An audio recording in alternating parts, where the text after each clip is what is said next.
ጠቅላይ ሚኒስትር አብይ አህመድ የመደመር መንግስት የተሰኘው መጻፋቸውን ባስመረቁበት መድረክ በቅርቡ የተመረቀው ታላቁ የኢትዮጵያ ህዳሴ ግድብ ኢትዮጵያውያን ተደምረው ያሳኩት የመላ ኢትዮጵያውያን ገድል እንጂ የአንድ መንግስትና ግለሰብ አይደለም ብለዋል። ግድቡ የመደመር መንግስት ያልተሄደበትን መንገድ መርጦ በመጓዝ በገንዘብ በሐሳብና በአሰራርም የሚገዝፈውን ግድቡን ከነስብራቱ ተቀብሎ ጨርሶ አስረክቧል ብለዋል። ይህ ስኬት መላ ኢትዮጵያውያን በሚችሉት ተደምረው ያሳኩት ገድልና ስኬት እንጂ የአንድ መንግስት ና ግለሰብ አለመሆኑን አንስተዋል።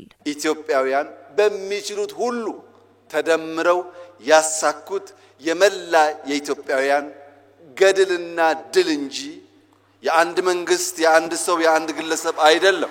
እኔ በግሌ ህዳሴን በሚመለከት ከመላው ኢትዮጵያውያን አንፃር የነበረኝ ሚና ኢሚንት እና በጣም ትንሹ ስለሆነ አትጨቃጨቁ፣ ድሉ የናንተ ነው፣ ህዳሴ ግን የጋራችን ነው ማለት ወዳል። ጠቅላይ ሚኒስትሩ በአራት መዎች ላይ ያነጣጠረውን የመደመር መንግስት መጽሐፍን እሳቤ ሲያስረዱ ዘመን ካለፈ በኋላ እሳቤ ይህ ነበረ ትውልዱ ይረዳኝ ብሎ ሰበብ ለመፈለግ ሳይሆን ጊዜ ተሰጥቶናል፣ በግልጽ እሳቤና ምልከታ ታሪክ ሰሪዎች እንጂ ዘካሪዎች አንሆንም በሚል የተዘጋጀ ሰነድ መሆኑን ገልጸዋል። የመደመር መንግስት ማጠንጠኛ የሆኑት አራቱ መርሆች መነሻ፣ መዳረሻ፣ መንገድና መንግስት በሚል እሳቤ የተዘጋጀ መጽሐፍ መሆኑንም ጠቁመዋል።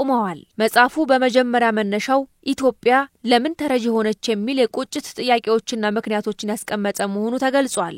እንዲሁም ከኛ የተሻለ ሀብት ሳይኖራቸው ሀብታም የሆኑ ሀገራት እያሉ እኛ ለምን ድሃ ሆነን የሚል መንፈሳዊ ቅናትን የሚያመላክት ነው ብለዋል። አኩሪ ታሪክ ያለው የነጻነት ገድል ያለው ብዙ ህዝብ በተፈጥሮ የታደለ በኪነ ህንጻ በባህል በታሪክ ምንም የሚያሳፍር ነገር የሌለው ህዝብ እንዴት ድሃ ሆነ እንዴትስ ለማኝ ሆነ ብሎ መጠየቅ ያስፈልጋል። አስቻይ ሁኔታ እያለ እንዴት ድሃ ሆነ?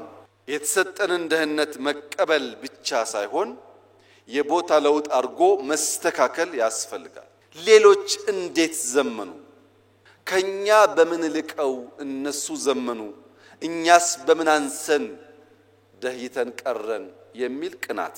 የመደመር መንግስት ትናንትን በመናድ ሳይሆን የጎደለን በመሙላት የሚጓዝ መሆኑን የጠቆሙት ጠቅላይ ሚኒስትሩ በአረንጓዴ አሻራ በኮሪደር ልማትና ህዳሴ የተገኘው ውጤትም የይቻላል መንፈስ የታየበት መሆኑን ገልጸዋል። እንዲሁም እንዴት ብንጓዝ ራዕያችንን ማሳካት እንችላለን የሚለው በመጽሐፉ የተካተተ ሲሆን አቅምና አቋምን በመደመር ለውጥ ማምጣት እንደሚቻል ነው የተገለጸው። የመደመር መንግስት የኋልዮሽ ተጉዞ ከዳሰሰ በኋላ መዳረሻውን ደግሞ ይተልማል።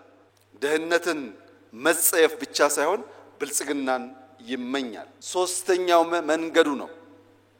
እንዴት ብንጓዝ ነው ያን የሚያጓጓ ራዕይ ልናሳካ የምንችለው? ኢትዮጵያ ውስጥ የአቅምና የአቋም ድማሮ ከፈጠርን ተአምር መስራት እንችላለን።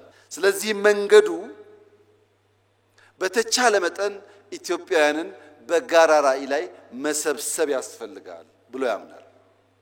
ኢትዮጵያውያን በጋራ ራዕይ ከተሰባሰቡ በኋላ ስብራት ለይተን መፍትሄ ማበጀት ደግሞ ያስፈልጋል።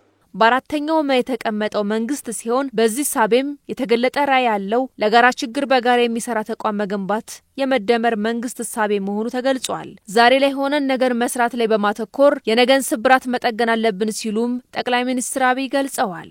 ዛሬ ላይ ሆነን ለነገ ስብራት መጠገን አለብን። አንደኛው ስብራት ትልቅ ሆነን ሳለን ብቁ ሆነን ሳለን ማከናወን የምንችል ሆነን ሳለን በስነ አእምሮ አንሰን መገኘታችን። የመደመር መንግስት ሲጠቀለል የሚያነሳው ዛሬ ላይ ሆኜ ነገን፣ ነገ ላይ ሆኜ ዛሬን በምልልስ በምናብ እየቃኘው እየተጋውና እየሰራው ለልጆቼ የተሻለ ዓለም መፍጠር እችላለሁ ብሎ ያምናል። ጠቅላይ ሚኒስትሩ በመድረኩ ባስተላለፉት መልእክታቸው ኢትዮጵያ በዓለም ሕግ መሰረት የባህር በር ባለቤት መሆን ይገባታል እንጂ የጂኦግራፊ እስረኛ ሆና አትቀጥልም፣ ወንድሞቻችን ለሚደረግ ድርድር ራሳቸውን ያዘጋጁ ሲሉ በአጽንኦት ገልጸዋል። ኢትዮጵያን የሚያክል ሀገር ኢንካፕሱሌትድ ሆና ለልጆቻችን መሸጋገር አለበት ብሎ ማመን ተገቢ ሐሳብ አይደለም። ይሄን ለማሳካት የግድ ውጊያ፣ ግጭት ያስፈልጋል ብለን አናምንም። ለዚህም ነው ለ5 ዓመታት ስንለማመጥ የነበረው።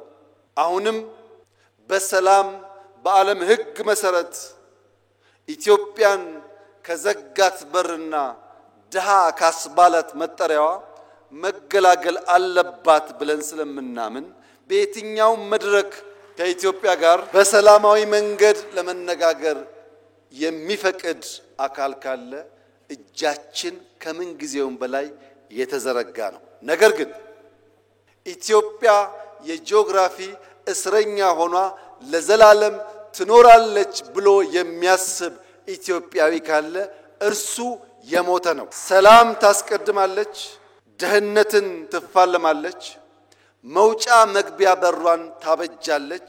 ይህ አይቀሬ ጉዳይ መሆኑን ተገንዝበው ወንድም እህቶቻችን በፈጠነ ጊዜ ለድርድር ራሳቸውን ዝግጁ እንዲያደርጉ ማድረግ ነው።